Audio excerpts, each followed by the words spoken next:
Well, welcome back to the channel, guys, and we've got a bit of a mismatch of a video today.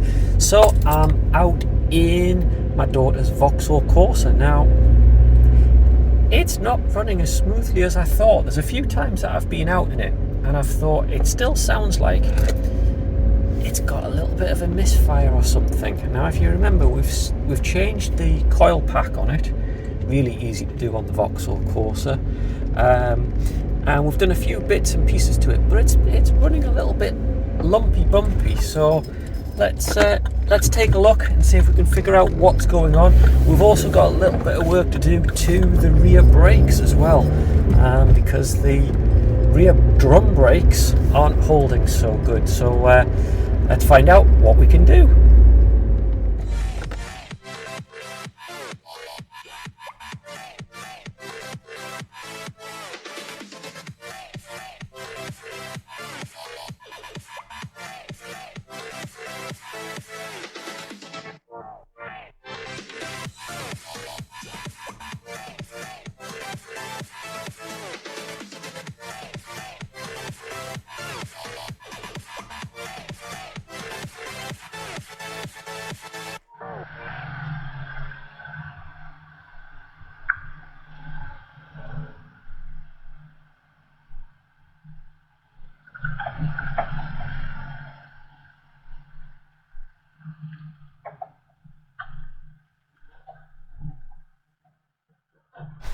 Well, I know you've seen me do this plenty of times, and actually I had some great comments on the other video when I showed you working on, it was my wife's Vauxhall Corsa, and working on the rear brakes and doing the rear brake drums.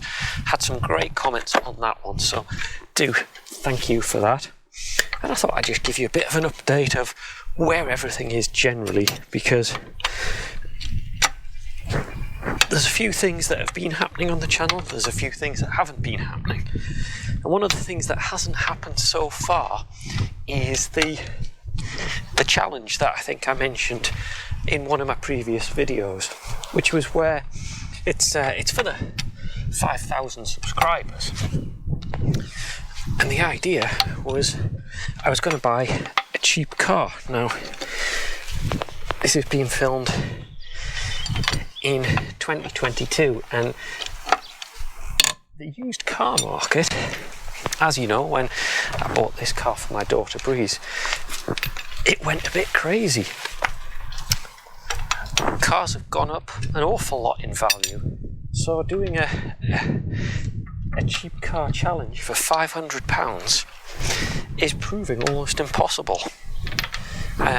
Looking around trying to find something that's in that price bracket just isn't happening, but it is going to happen, and I've got everything ready. I've got the location primed. I've got a special thing lined up for that, so that will still be coming, but I'm not just sure when at the moment, because I need to make sure that I can get the car that I want so that it makes it look right. So that's what was happening with that one. On the other cars, the Volvo 480, so you probably know that there's been quite a few boxes of parts turn up recently, and we're actually going to make quite a bit of progress on that. There's another few videos that I've done which was putting the fuel tank, so I'll put the link in the bottom so you can have a look at where I'm up to with that Volvo 480 restoration. I'm really hoping this year that I'm actually going to be able to get it along to an MOT and hopefully take you along and see what happens. I'm really not sure what's going to happen with that MOT. By the way, this is going to mainly be a waffly video, so if you'd rather not listen to me waffle on and things like that, do check out one of the other videos where we're busy fixing things and doing some of the other fun stuff. But I just thought it'd be useful just to have a bit of time to talk through everything that's been going on, really. So just having a look in here. Springs look okay. The shocks look okay as well, actually. So it's just going to be getting the drum brake off, which is always great fun. So I'm going to go and get a hammer. Let's get this out.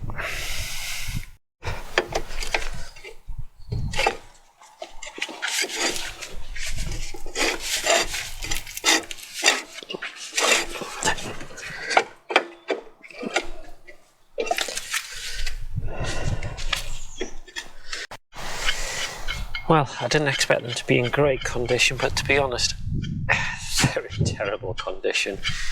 There's next to nothing left. Actually, the material's breaking up, and I ended up, when I was pulling it out, it's just ripped straight out with the drum.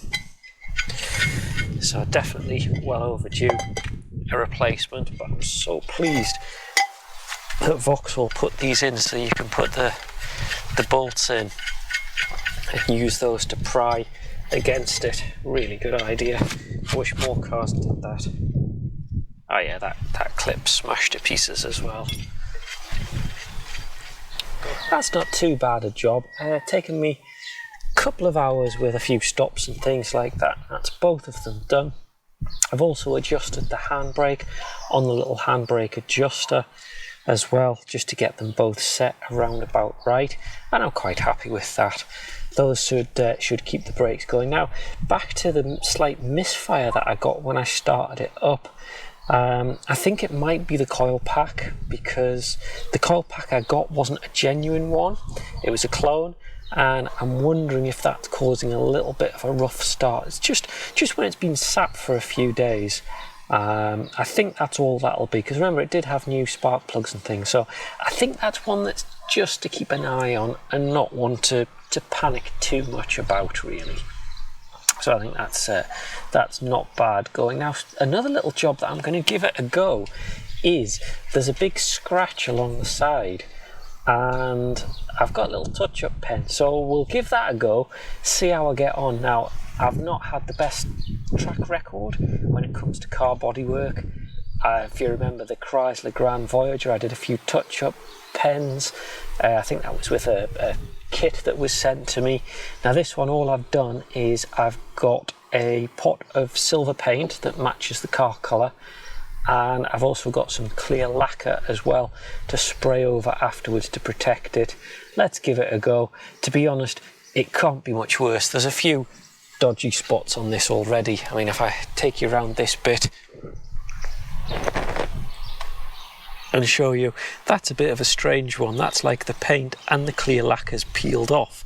Not quite sure how that happened, but on the other side is where the scratch is. And let's give that a try, see if we can do anything about it.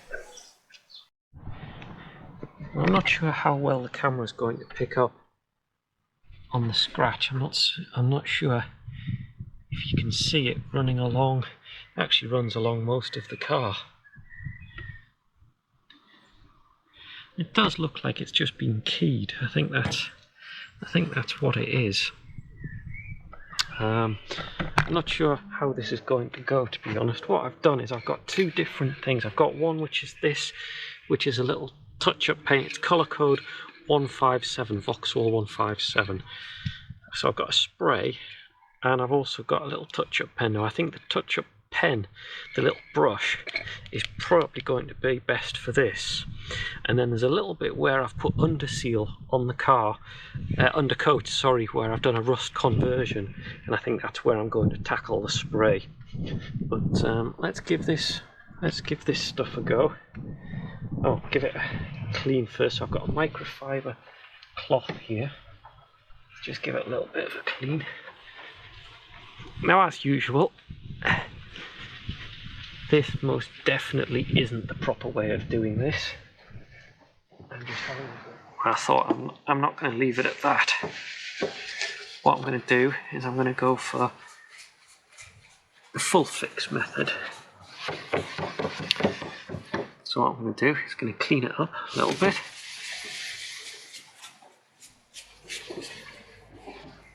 Mask it, sand it back, and hopefully it'll do the job.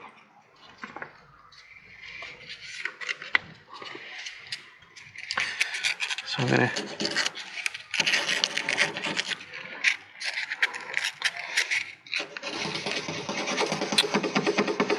widen out the scratch a little bit.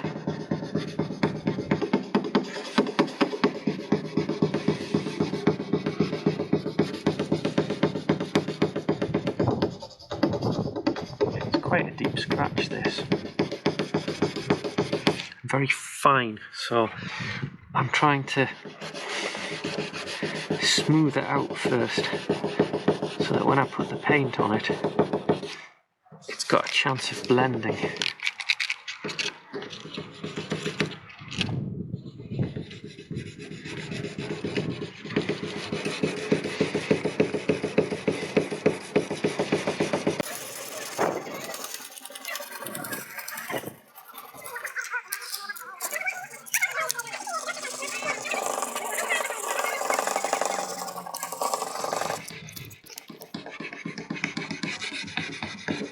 What I'm going to do is I'm going to do this in sections, so I think that's probably enough to have a go for the first section. Yeah, smooth that off a little bit. We've got our masked piece. Now it's time to put the paint on. So this is 157, which is Vauxhall silver.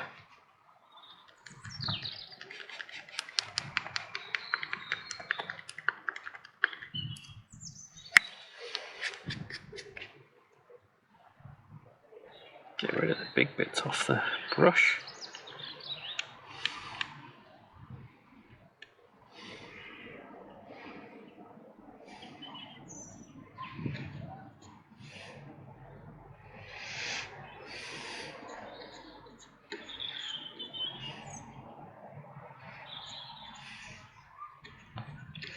Now I'm putting a reasonable amount on because it's quite a deep scratch, so I want this paint to go right inside that scratch.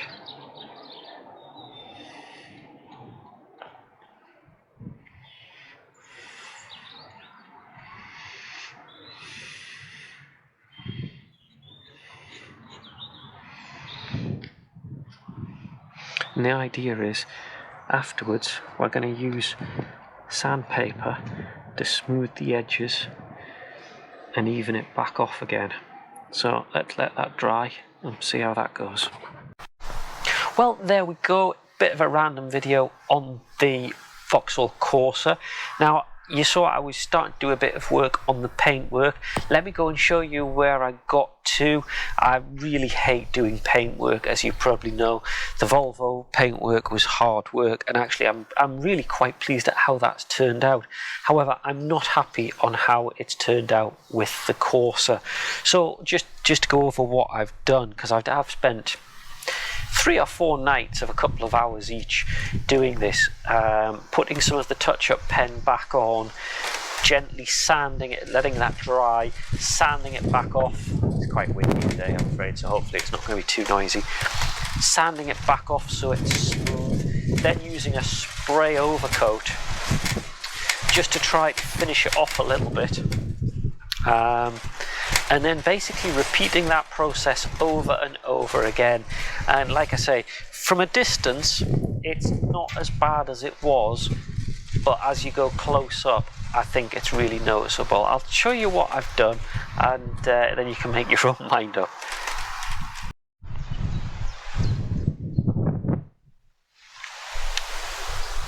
The camera probably can't pick it up very well, but so that's where the clear coat had, it was down to the clear coat, you could see, sorry, right down to the undercoat. Yeah, you could see the white undercoat on that one. That one's not too bad. You can feel that it's raised up. It actually needs a lot more sanding back and trying to smooth it out to improve that one. Let's just go around to the other side. And obviously that's where the scratch was. You can see where that is, and you can see what's happened. Unfortunately, the blending has not gone well at all on this one. I'm really not happy at how that's come out. I think that one needs practically sanding back and starting again. Not very happy on that one at all. But I think that's where I'm going to call it for this time on the channel. more on the Volvo and the Corsas as I do extra bits and pieces. So I do hope you've enjoyed this video. Again, a bit of a random waffle video, but just thought it would be useful to show you what I've been working on in the background, and hopefully we'll have some better and some more interesting updates to the channel shortly. Remember to stay subscribed and you'll get notifications if you hit the bell as well and find out what's going on. But otherwise, thanks for watching.